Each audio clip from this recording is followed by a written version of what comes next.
आई बाबांनी आयुष्याचं गणित कधीच स्वतःसाठी मांडलं नाही।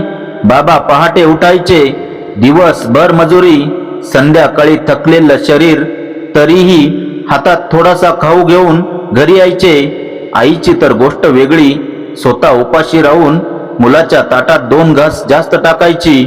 मला नको म्हणायची, डोळ्यातून भूक लपवत होती। तो मुलगा मोठा झाला, शिकला, नोकरीला लागला, पैसा आला आणि त्याच पैशाबरोबर अहंकारही आला। आई बाबांचे शब्द त्याला सल्ले वाटू लागले, त्यांचे कष्ट त्याला चुने वाटू लागले।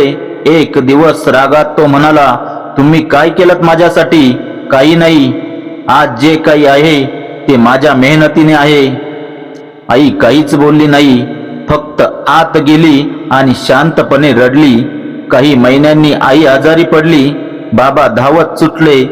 मुलाचा आधार नाही, काय करावं उमजत नव्हतं। वेळ निघून गेली होती, आई गेली आणि घरातून मायेचा श्वासच निघून गेला।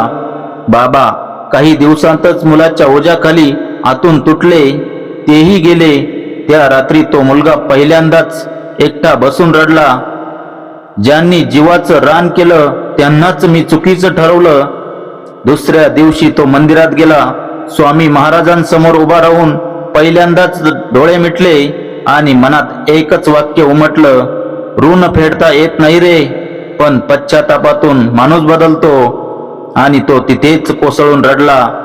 आज तो दर गुरुवारी गरजू मुलांसाठी अन्नदान करतो, आई बाबांच्या नावाने। कारण श्री स्वामी समर्थ मुलाला शिक्षा देत नाहीत, ते त्याला माणूस बनवतात। श्री स्वामी समर्थ, जय जय स्वामी समर्थ।